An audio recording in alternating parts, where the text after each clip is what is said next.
मैं कांग्रेस से जो विधायक है फूल सिंह बरैया, उन्होंने कहा है कि SC/ST विधायक सांसदों की कुत्ते जैसी हालत है क्योंकि ज्वाइंट इलेक्टोरल हो रहा है, सेपरेट इलेक्टोरल होना चाहिए जो कि ब्रिटिश शासन में चल रहा था। ऐसे शब्दों का प्रयोग पहले तो जनप्रतिनिधि के लिए करना बड़ी निंदाजनक बात है। जनप्रतिनिधि अच्छा हो बुरा हो कैसा हो वो जनता से चुना हुआ आता है। ऐसे शब्दों का प्रयोग हमें थोड़ा अपने आचरण पर थोड़ा निगाह रखना चाहिए। और जहां तक SIR की बात है, मैंने ये बार बार कहा है, ये पहली बार नहीं हो रही। देश के पहले प्रधानमंत्री के ज़माने से हर दशक में होती आ रही है, हर सरकार में होती आ रही है। अब उन लोगों को आपत्ति है जिनको स्वच्छता से डर है या ठीक तरीके से वोटिंग की प्रक्रिया से डर है, और या तो मैं कहूं कि हार से डर है। हम जीतें और वहाँ SIR हो तो बहुत अच्छी बात है, और अगर हम हारे और वहाँ SIR हो तो बहुत बुरी बात है। भैया ये प्रजातंत्र है, जनता भगवान है, उनका निर्णय हम सब के लिए सर्वोपरि। दिग्विजय सिंह ने मना कर दिया, राज्यसभा सांसद सीट पर चुनाव नहीं लड़ेंगे वो। क्रांति का दिवस है,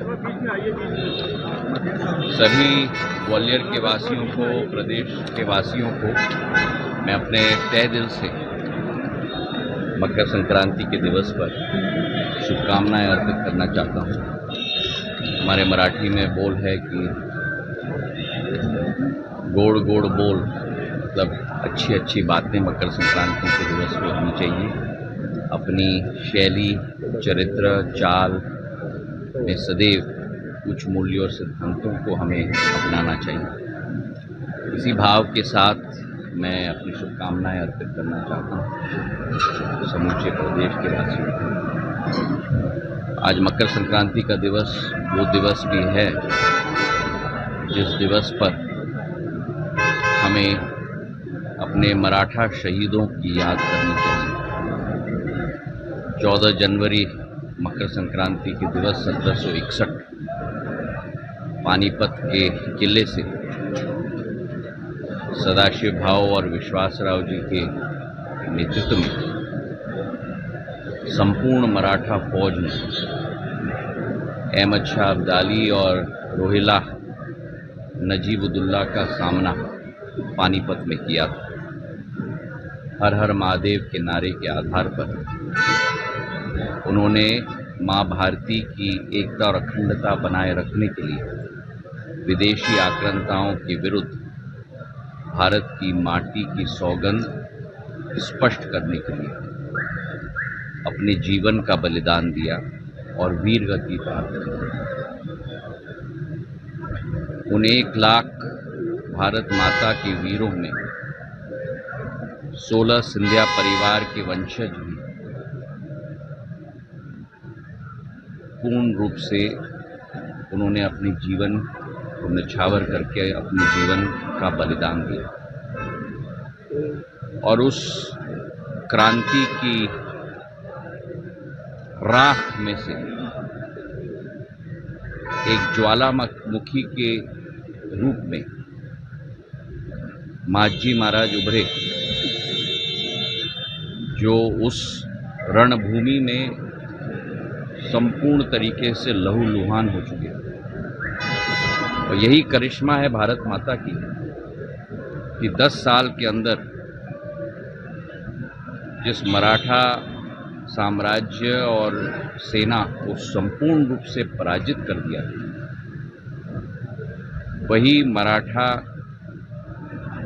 योद्धा उसी राख से उठकर दोबारा सेना खड़े करके अहमद शाह अब्दाली को केवल अफगानिस्तान वापस नहीं भेज दिया, लेकिन मुगलों को भारत में से खदेड़ दिया। और 10 फरवरी 1771 ठीक 10 साल और 1 महीने से कम समय में अटक से कटक और भरूच से प्रयागराज, गुजरात से प्रयागराज अखंड भारत की स्थापना और छत्रपति शिवाजी महाराज के सपने को साकार करने का काम हिंदवी स्वराज स्थापित करने का काम महाजी महाराज ने किया। आज के दिवस सोमनाथ मंदिर की भी हम याद करते हैं। जिस सोमनाथ मंदिर को मोहम्मद गजनी ने बार बार संपूर्ण रूप से नष्ट करने की कोशिश की और स्वयं 11 तारीख को प्रधानमंत्री जी गए थे। और ये भी इस बात का प्रमाण है कि भारत की केवल आर्थिक शक्ति विश्व पर नक्षत्र की तरह उभर नहीं रही, लेकिन उसी के साथ प्रधानमंत्री जी के नेतृत्व में भारत की आध्यात्मिक शक्ति भी विश्व पटल पर नक्षत्र के रूप में उभर रही है। आज इस बात की भी बड़ी खुशी है और मैं मुख्यमंत्री मोहन यादव जी को तहे दिल की गहराइयों से धन्यवाद अर्पित करना चाहता हूं कि कल की कैबिनेट बैठक में मकर संक्रांति के दिवस के ठीक 12 घंटे पहले मेले के लिए छूट की घोषणा कैबिनेट के द्वारा पारित की। और मुझे इस बात की एक बार नहीं लेकिन 2 बार प्रसन्नता है, क्योंकि जहां ग्वालियर के लिए किया है वहीं सिंधिया परिवार की पूर्व राजधानी उज्जैन के लिए भी किया है। तो मैं तहे दिल से उज्जैनी की जनता की तरफ से, ग्वालियर की जनता की तरफ से मोहन यादव जी को बहुत बहुत धन्यवाद अर्पित करना चाहता हूँ। आज कई कार्यक्रम ग्वालियर में हैं और इसी तरह तीव्र गति से हम आगे बढ़ रहेंगे। पिछले प्रवास में शिवपुरी में मैंने एक बहुत बड़ी घोषणा की थी कि पूरे देश में केवल 6 पोस्टल ट्रेनिंग सेंटर्स हैं, बड़े बड़े शहर में, मैसूरू, बेंगलुरु, वडोदरा, सहारनपुर, गुवाहाटी, और 7वां पोस्टल ट्रेनिंग सेंटर पूरे देश में हम लोग शिवपुरी में स्थापित करने जा रहे हैं। 111 करोड़ रुपए की ये योजना होगी, जहां पूरे देश के करीब 2 से 3 हज़ार डाक सेवकों को हर साल प्रशिक्षण दिया जाएगा। मेरे अगले प्रवास पर वहां हम लोग भूमि पूजन करेंगे और मेरी कोशिश होगी कि 1 साल के अंदर उस पोस्टल ट्रेनिंग सेंटर को हम खड़े करके ग्वालियर, चंबल और मध्य प्रदेश और देश की जनता को हम लोग समर्पित करेंगे। आपका बहुत बहुत धन्यवाद और आपके द्वारा सभी दर्शकों को भी मकर संक्रांति की बहुत बधाई। और आने वाले दिनों में ग्वालियर के लिए भी एक बड़ी योजना भारतीय जनता पार्टी की सरकार डबल इंजन, प्रधानमंत्री नरेंद्र मोदी जी, प्रदेश में मोहन यादव जी और संचार विभाग में हम तीनों मिलकर लाने वाले हैं। पर वो अभी थोड़ा मैं अपने पॉकेट में रखूंगा, जब समय होगा तब बताऊंगा।